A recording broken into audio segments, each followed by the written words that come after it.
এদের কাছ থেকে শিখতে হবে, যারা নিট নিয়ে আন্দোলনই করছে না। বাস নাম রাহেগা আল্লাহ কা, এর সাথে নিটের কি সম্পর্ক আছে? সীতার বরের নাম নিয়ে নিতার বরের কাজ করছে, এর সাথে নিটের কি সম্পর্ক আছে? কাশ্মীর মাঙ্গে আজাদির সাথে নিটের কি সম্পর্ক আছে? তুম ক্যা দোগে আজাদি, ছিন কে লেঙ্গে আজাদি, এর সাথে নিটের প্রশ্নপত্রের কি সম্পর্ক আছে? 47 সালে দেশ স্বাধীন হয়ে গেছে, প্রধানমন্ত্রীকে গালি দিচ্ছ, তার নামে কুৎসিত ছবি তৈরি করছো, এর থেকে বড় আর কি আজাদি চাই? যাদবপুরে রাত্রিবেলা তোমরা সিসিটিভি ক্যামেরা লাগাতে দিচ্ছ না ইউনিভার্সিটি ক্যাম্পাসের মধ্যে, আর রাত্রিবেলা মাঠের মধ্যে কন্ডম আর মদের বোতল পাওয়া যাচ্ছে। আর কি আজাদি চাই?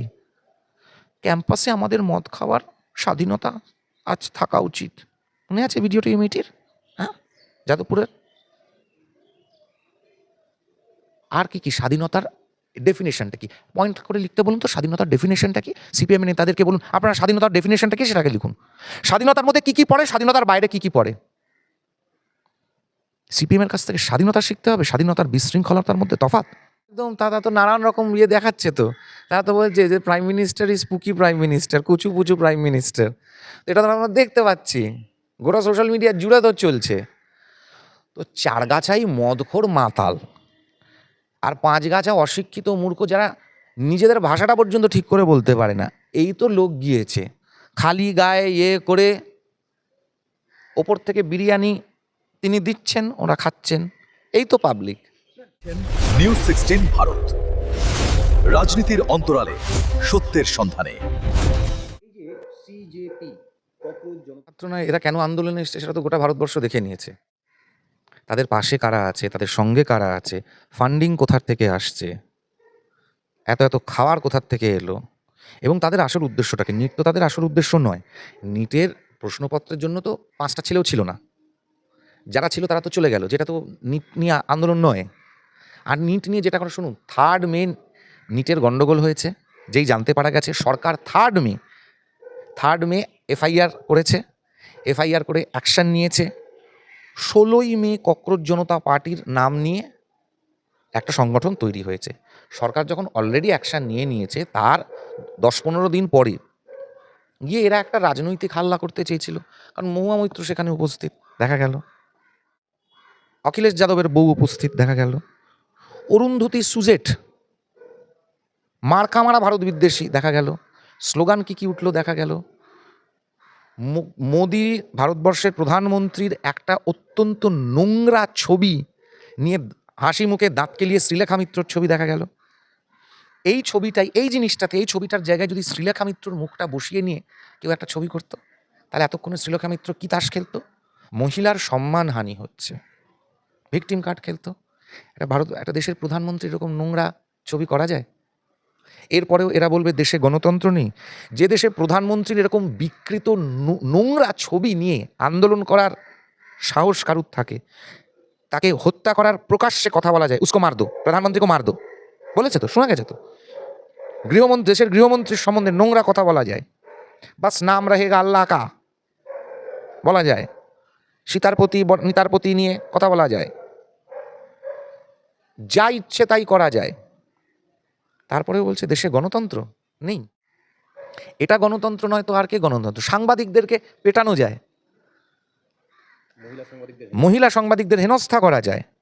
শ্রীলেখা মিত্র সেটা নিয়ে কোনো কথা বলেছেন অভিনেত্রী? চিন্তা, এটাই হচ্ছে বাম মানসিকতা, আর এটাই হচ্ছে বাম, এটাই হচ্ছে কমিউনিস্ট জন্য আন্দোলন মোটিভটা দেখানো গেছে। সেপারেটিস্টরা এখানে এই আন্দোলনের মধ্যে আছে, এবং তার সাথে চিরাচরিত এই সেপারেটিস্টদের সাথে যাদের আঁতাত বিভিন্ন রাজনৈতিক দল, ভারতের টুকরে হুঙ্গি ইনশাল্লাহ যারা বলেছিল, তাদের সাথে কমিউনিস্ট পার্টির নেতাদেরকেও দেখা গেছিল, তারা গেছিল তাদেরকে সলিডারিটি জানাতে।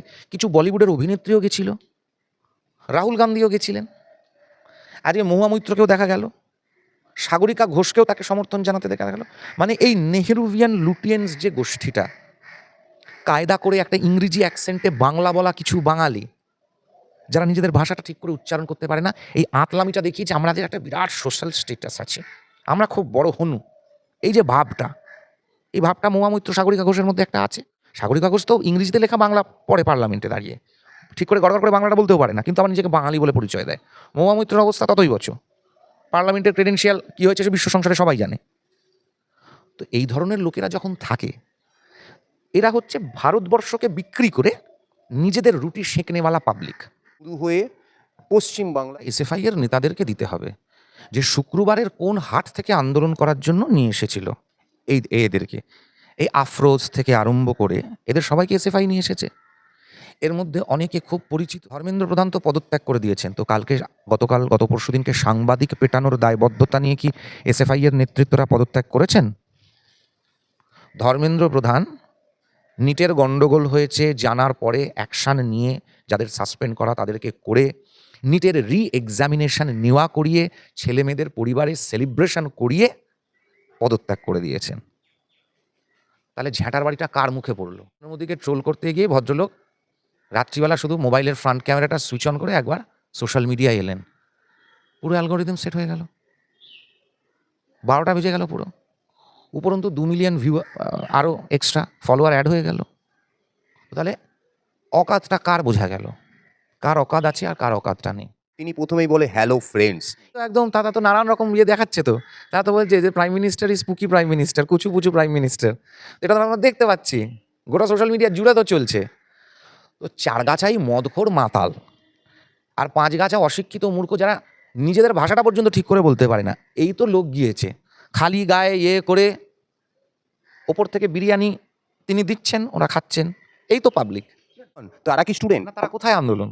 যারা নিট পরীক্ষাটা দিয়েছে, এনইটি পরীক্ষাটা দিয়েছে, তারা কি সেখানে ছিল? তাদের মধ্যে একজন পরীক্ষায় যার পেপার লিক হয়েছে সেই পরীক্ষার্থীদের মধ্যে কেউ কি ছিল না তো। আপনি তো দেখেছেন বিভিন্ন সাংবাদিক গিয়ে প্রশ্ন করছে, বেসিক একটা প্রশ্ন করছে, টাকা পয়সা দিয়ে উঠিয়ে নিয়ে চলে এসেছে। আন্দোলনটা নিটের জন্য তো ছিল না, আন্দোলনটা হচ্ছে FCRA, foreign contribution regulation act, এইটার বিরুদ্ধে আন্দোলন। এনইটির বিরুদ্ধে তো আন্দোলন নয়। নিটের বিরুদ্ধে যদি আন্দোলন হতো তাহলে নিটের পক্ষে কথা বলতো কেউ, নিটের পেপার নিয়ে কথা বলতো। ককরোচ জনতা পার্টির যারা এসেছে তাদেরকে যখন জিজ্ঞাসা করা হলো, সাংবাদিকরা যখন জিজ্ঞাসা করলেন যে বিভিন্ন রাজ্যে যে পেপার লিক হচ্ছে আপনারা কি সেগুলো নিয়েও আন্দোলন করবেন, ওরা প্রশ্নটাকেই এড়িয়ে গেল।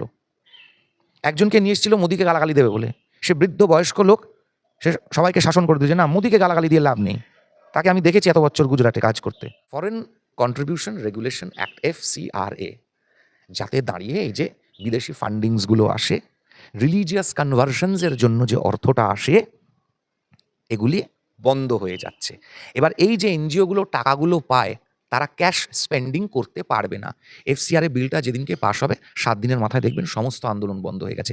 কারণ ক্যাশ সেভিং মোডে প্রত্যেকটা এনজিওকে চলে যেতে হবে, কারণ ওদেরকে তখন ক্যাশ কি স্পেন্ড করছে সেটা দেখাতে হবে। অর্ধেক এনজিওর রেজিস্ট্রেশন ক্যান্সেল হয়ে যাচ্ছে, কারণ তারা খরচা দেখাতে পারছে না। টাকাটা যেটা এসছে সেটা খরচা কতটা হয়েছে আর ব্যাংকে কতটা আছে, মাঝখানের গ্যাপটা দেখাতে পারছে যে মাঝখানে টাকাটা কোথায় গেছে। সেই প্রশ্নের জবাব তো এনজিওরা দেখাতে পারবে। এই যে পাথর ছোঁড়া আমরা দেখলাম দিল্লিতে, দিল্লি পুলিশ তো সিসিটিভি ফুটেজ বার করে দিয়েছে কারা পাথর ছুঁড়েছে, মানে পাথরটা কখন ছোড়া হয়েছে, কারা প্রথমে পাথর ছুঁড়েছে। এবার পাথর ভারতবর্ষে কারা ছোড়ে? আমরা মুর্শিদাবাদে দেখেছি, মোথাবাড়ি, শামশেরগঞ্জ, কালিয়াচক, কাশ্মীর, এখানে কারা থাকে?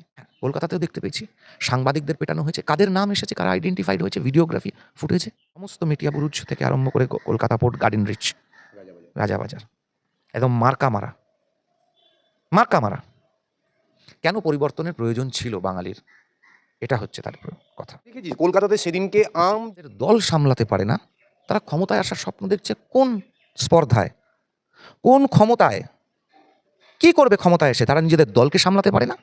একটা এসএফআই এর ছাত্র নেতারা এসএফআই দলটাকে সামলাতে পারছে না, কোথা থেকে লোক ধরে নিয়ে আসছে তারা জানে না, দায়বদ্ধতা ঝেড়ে ফেলছে। আর তারা সরকারের কাছে অ্যাকাউন্টেবিলিটি চাইছে, যে সরকার অলরেডি অ্যাকশন নিয়ে নিয়েছে। এদের কাছ থেকে শিখতে হবে, যারা নিট নিয়ে আন্দোলনই করছে না, বাস নাম রাহেগা আল্লাহ কা, এর সাথে নিটের কি সম্পর্ক আছে? সীতার বরের নাম নিয়ে নিতার বরের কাজ করছে, এর সাথে নিটের কি সম্পর্ক আছে? কাশ্মীর মাঙ্গে আজাদির সাথে নিটের কি সম্পর্ক আছে? তুম ক্যা দোগে আজাদি, ছিন কে লেঙ্গে আজাদি, এর সাথে নিটের প্রশ্নপত্রের কি সম্পর্ক আছে? 47 সালে দেশ স্বাধীন হয়ে গেছে, প্রধানমন্ত্রীকে গালি দিচ্ছ, তার নামে কুৎসিত ছবি তৈরি করছো, এর থেকে বড় আর কি আজাদি চাই? যাদবপুরে রাত্রিবেলা তোমরা সিসিটিভি ক্যামেরা লাগাতে দিচ্ছ না ইউনিভার্সিটি ক্যাম্পাসের মধ্যে, আর রাত্রিবেলা মাঠের মধ্যে কন্ডম আর মদের বোতল পাওয়া যাচ্ছে। আর কি আজাদি চাই? ক্যাম্পাসে আমাদের মদ খাওয়ার স্বাধীনতা আজ থাকা উচিত। মনে আছে ভিডিওটি ইউনিটির? হ্যাঁ, যাদবপুরের। আর কি স্বাধীনতার ডেফিনেশনটা কি পয়েন্ট করে লিখতে বলুন তো, স্বাধীনতার ডেফিনেশনটা কি? সিপিএম নেতাদেরকে বলুন আপনারা স্বাধীনতার ডেফিনেশনটা কি সেটাকে লিখুন। স্বাধীনতার মধ্যে কি কি পড়ে, স্বাধীনতার বাইরে কি কি পড়ে? সিপিএমের কাছ থেকে স্বাধীনতা শিখতে হবে, স্বাধীনতার বিশৃঙ্খলতার মধ্যে তফাৎ। কারণ এই বাম নকশাল কমিউনিস্টদের স্বাধীনতা মানে হচ্ছে উলঙ্গ হয়ে রাস্তায় ঘুরতে দিতে হবে, অন্তর্বাস করে ঘুরতে দিতে হবে। বাড়ির মধ্যে ঘোরা, বাবা মাকে ঘোরা না, নিজের বাড়িতে আগে কর। Charity begins at home. তো বাবা মাকে করুক তো দেখে, বলুক তোর বাবা মাকে, ওদের বাবা মাকে করতে এগুলো ঝেঁটার বাড়ি মেরে বান্না করে দেয়। কে বলছে নাকি বিজেপি বিজেপি এখানে করেছে কোনো? বিজেপি বলেছে এরকমভাবে আন্দোলন করতে? তাহলে এসএফআই আন্দোলনটা ডাকলো কেন? বিজেপি যদি করে থাকে তাহলে আন্দোলন তো এসএফআই ডেকেছে। আন্দোলন এসএফআই ডেকেছে, এসএফআই এর সঙ্গে লোকেরা ছিল।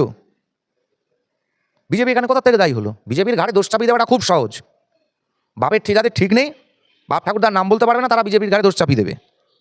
আর ওই চারগাছা শুক্রবারের বাজার থেকে হুক্কাওয়াকে নিয়ে এসে আন্দোলন করিয়েছে, সেটা কেউ দেখতে পায়নি? ও শুক্রবারে একাত্তর এরকম হয়।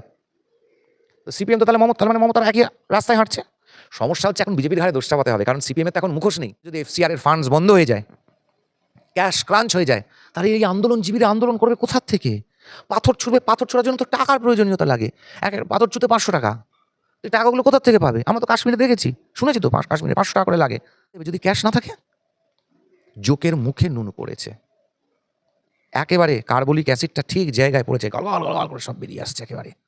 নিউজ 16 ভারত, রাজনীতির অন্তরালে সত্যের সন্ধানে।